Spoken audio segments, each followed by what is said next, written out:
Bonjour chers téléspectateurs, merci de vous savoir toujours nombreux à l'écoute de notre magazine Les Indomptables, le magazine de la diaspora africaine. Cet après-midi, nous allons une fois de plus à la rencontre de monsieur Abassa Kokovi Abaili, qui est le coordinateur de Unir Maghreb. Nous allons faire le point avec lui, le point des élections présidentielles du 22 février 2020.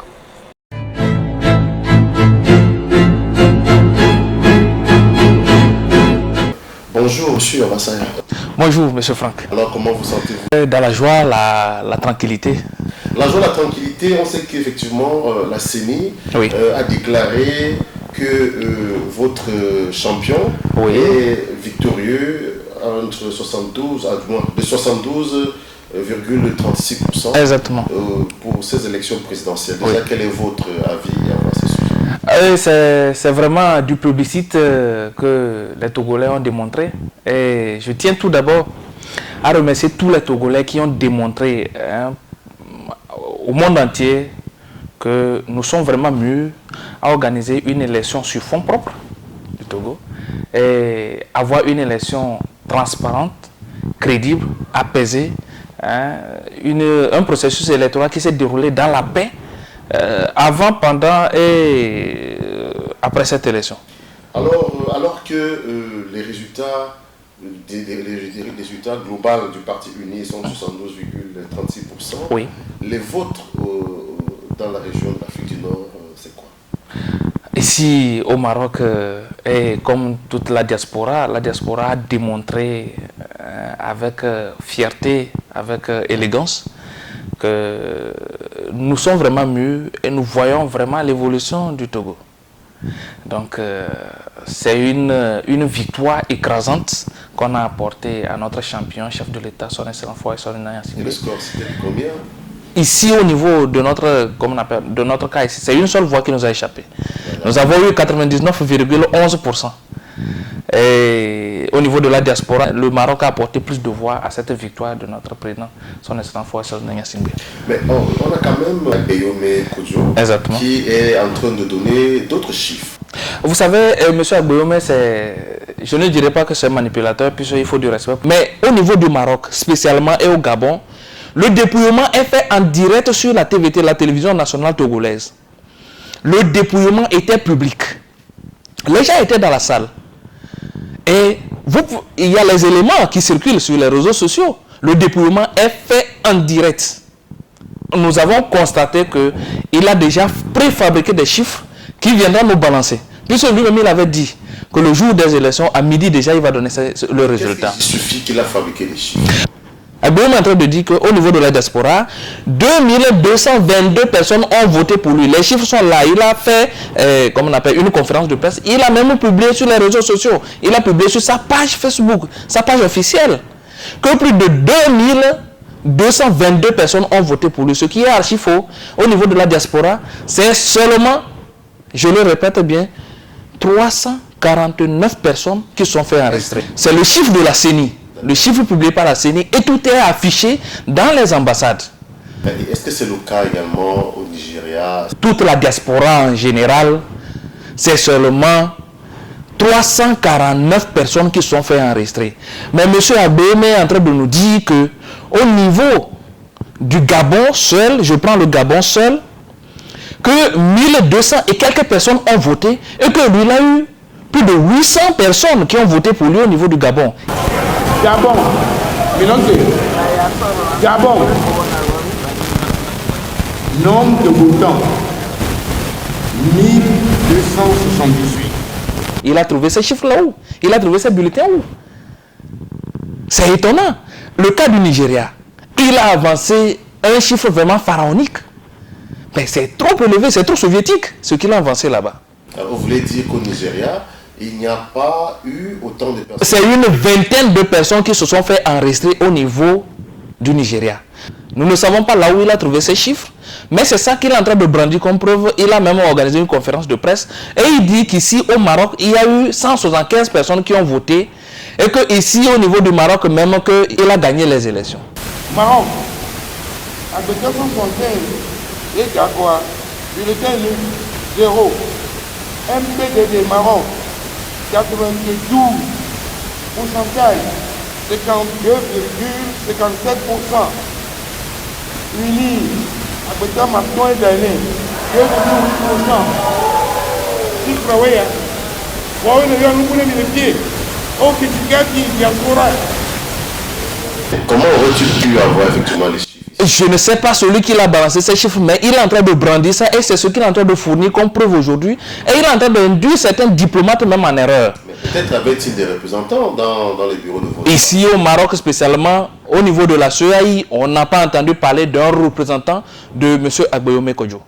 Agbeome est en train d'induire tout un pays, les États-Unis, en erreur.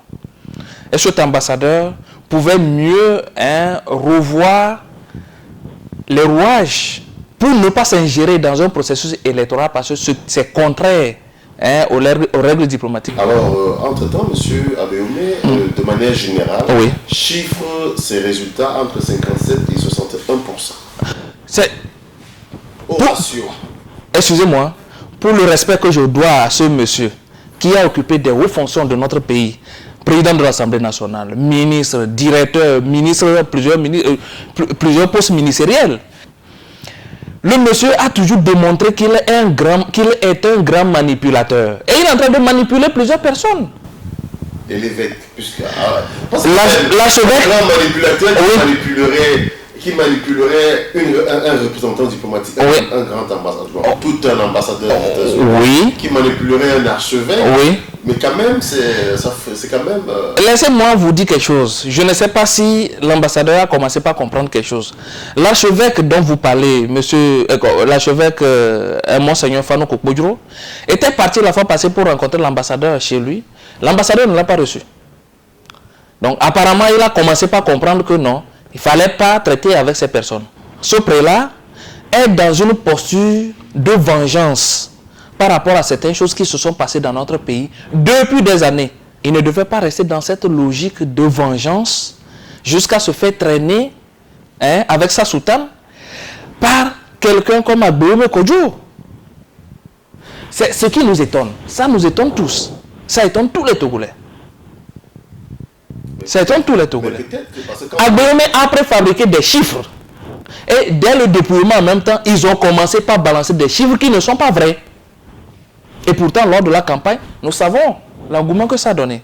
Au même moment que le chef de l'État, notre président de la République, notre champion, en train de rassembler des foules immenses, en train de regrouper des milliers de partisans dans les rues et des sympathisants pour ces meetings politiques, au même moment que les cadres ont organisé des grands meetings chez eux. Et le mieux, au même moment que tous les militants togolais, c'est-à-dire du Parti uni, se sont déplacés vers leurs confrères pour leur convaincre à voter pour nous avec notre stratégie porte à porte que nous adoptons et qu'on a beaucoup misé sur ça cette année, Agbeome se permet de faire des petites danses avec des petits groupes, comment on appelle.